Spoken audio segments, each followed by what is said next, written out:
নমস্কাৰ, আপোনাৰ অতি মৰমৰ চেনেল PRD একাডেমীলৈ আপোনাক স্বাগতম জনাইছোঁ। চেনেলটো ছাবস্ক্ৰাইব কৰা সকলোকে ধন্যবাদ জ্ঞাপন কৰিলোঁ। যিসকলে চেনেলটো ছাবস্ক্ৰাইব কৰা নাই তেওঁলোকে পলম নকৰি সোনকালে ছাবস্ক্ৰাইব কৰি ওচৰত থকা বেল চিহ্নটো টিপি লাইক এটা কৰি দিয়ে যেন। ছাবস্ক্ৰাইব কৰিলে আমাৰ পৰৱৰ্তী ভিডিঅ'সমূহ পাবলৈ আপোনাৰ সুবিধা হ'ব। ধন্যবাদ। আহক এতিয়া আমি ভিডিঅ'টো আৰম্ভ কৰোঁ। 1 নম্বৰ প্ৰশ্ন, চৰ্যাপদসমূহ কোনে কেতিয়া ক'ৰ পৰা উদ্ধাৰ কৰি আনিছিল? উত্তৰ, মহামহোপাধ্যায় হৰপ্ৰসাদ শাস্ত্ৰী 1907 চনত নেপাল ৰাজদৰবাৰ গ্ৰন্থালয়ৰ পৰা উদ্ধাৰ কৰে আৰু কিতাপখনৰ নাম দিছিল হাজাৰ বছৰৰ পুৰাণ বাংলা ভাষায় বৌদ্ধ গান ও দোহা বুলি 1926 চনত এখন প্ৰকাশ কৰি উলিয়াইছে। 2 নম্বৰ, চৰ্যাচৰ্য বিনিশ্চয় নামটো কোনে দিছিল? উত্তৰ, মহামহোপাধ্যায় হৰপ্ৰসাদ শাস্ত্ৰীয়ে, আচল নাম চৰ্যা গীতিঘোষ। 3 নম্বৰ প্ৰশ্ন, চৰ্যা শব্দটোৰ ব্যৱহাৰ পুৰণি কালত ক'ত পোৱা গৈছিল? উত্তৰ, বিভিন্ন মানসোল্লাস গ্ৰন্থত পোৱা গৈছিল। কামৰূপৰ চৰ্যাকাৰ কিমানজন আছিল? 24 জনৰ ভিতৰত 4 জন আছিল। অগ্ৰণী মীননাথ, মচ্ছেন্দ্ৰনাথ, লুইপা বা লৌহিত্যপাদ আৰু সৰহপা। কামৰূপ আৰু বজ্ৰযান নামৰ ইংৰাজী প্ৰবন্ধটো কাৰ আছিল? উত্তৰ, কনকলাল বৰুৱাৰ। 6 নম্বৰ প্ৰশ্ন, গছ কাটি তক্তা ফালি সাঁকো নিৰ্মাণ কৰাৰ কথা কাৰ চৰ্যাত পোৱা যায়? উত্তৰ, ছাতিলৰ চৰ্যাত। 7 নম্বৰ প্ৰশ্ন, বেদ আৰু হৰিণচিকাৰ বৰ্ণনা কাৰ চৰ্যাত পোৱা যায়? উত্তৰ, ভুহুকৰ চৰ্যাত। 8 নম্বৰ প্ৰশ্ন, কা আ তৰুবৰ পঞ্চবিদাল চঞ্চল শ্ৰীয়ে পৈঠো কাল, এইটো কাৰ চৰ্যা? উত্তৰ, লুইপাৰ চৰ্যা। কোনে চৰ্যাপদক প্ৰাচ্য মাগধী অপভ্ৰংশ বুলি ক'ব পাৰি বুলিছে? উত্তৰ, বাণীকান্ত কাকতিয়ে। বৌদ্ধ সিদ্ধ পুৰুষ নাগাৰ্জুন কাৰ পূৰ্ণ শিষ্য আছিল? উত্তৰ, হৰষপাদৰ। 11 নম্বৰ প্ৰশ্ন, গুৱাহাটীৰ উগ্ৰতাৰা মন্দিৰৰ একজোটা সাধন ক'ৰ পৰা উদ্ধাৰ কৰা হৈছিল? উত্তৰ, ভোটদেশৰ পৰা নাগাৰ্জুনে আনিছিল। 12 নম্বৰ প্ৰশ্ন, চৰ্যাচৰ্য বিনিশ্চয় পুথিখনত কানুবাই কেইটা গীত ৰচনা কৰিছে? উত্তৰ, 13টা। 13 নম্বৰ প্ৰশ্ন, হাজাৰ বছৰৰ পুৰাণ বাংলা ভাষায় বৌদ্ধ গান ও দোহা কিমান চনত প্ৰকাশ পায়? উত্তৰ, 1926 চনত। গ্ৰাপ টু বি কোন ভাষাৰ গ্ৰন্থ? উত্তৰ, তিব্বতী মূলৰ। এই গ্ৰন্থৰ মতে কামৰূপৰ মীননাথে মাছৰ পেটত 12 বছৰ কাল কটাইছিল আৰু তেনে অৱস্থাতে মহাদেৱৰ পৰা ধৰ্ম উপদেশ শুনি সিদ্ধি লাভ কৰিছিল। চৰ্যাচৰ্য বিনিশ্চয়ৰ টীকাকাৰ কোন আছিল? উত্তৰ, মুনি দত্ত। চৰ্যাপদকালীন সময়ত অসমত কোনে ৰাজত্ব কৰিছিল? উত্তৰ, পাল আৰু শালস্তম্ভসকলে। সন্ধ্যা ভাষা বুলি কাক কোৱা হয়? উত্তৰ, চৰ্যাপদক। প্ৰত্ন অসমীয়া সাহিত্যৰ নিদৰ্শন ক'ত পোৱা যায়? উত্তৰ, চৰ্যাগীতসমূহত। চৰ্যাপদৰ আধাৰ ধৰ্ম কি? উত্তৰ, সহজজানী বৌদ্ধ ধৰ্ম। সন্ধিয়াৰ আধা আলো আধা ছায়াৰ ৰহস্য ঘনতাই আৱৰি থকা গীত বুলিলে কোনবোৰ গীতক বুজা যায়? উত্তৰ, চৰ্যাগীতসমূহক।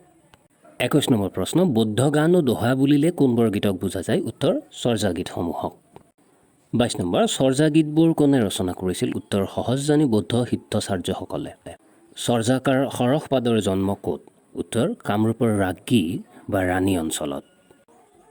24 নম্বৰ, কোনখন তিব্বতী গ্ৰন্থৰ মতে সৰহপাদৰ জন্ম কামৰূপৰ ৰাজ্ঞী অঞ্চলত? উত্তৰ, পেকচাম জোনজান।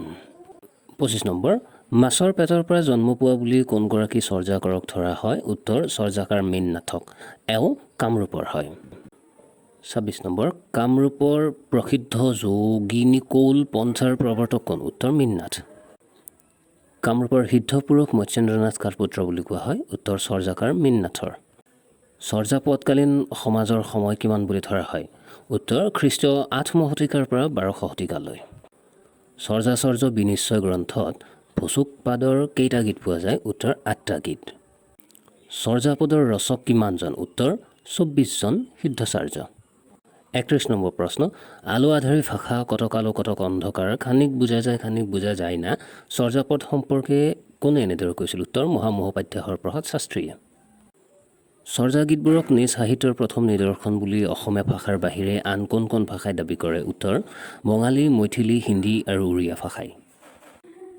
সন্ধ্যা সংকেত বা সন্ধ্যা বচন বুলি চৰ্যাপদক কোনে কৈছিল? উত্তৰ, বৃত্তিকাৰ মুনি দত্তই।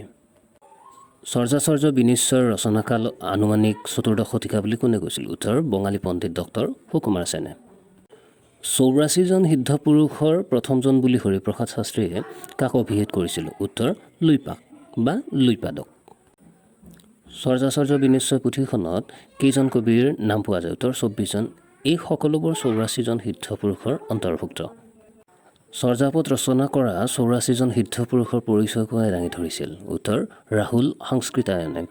এওঁক হিন্দী ভ্ৰমণ সাহিত্যৰ পিতৃ আখ্যা দিয়া হয়। চৰ্যাচৰ্য বিনিশ্চয়ত মুঠ কিমানটা দোহা আছিল? উত্তৰ, 50টা।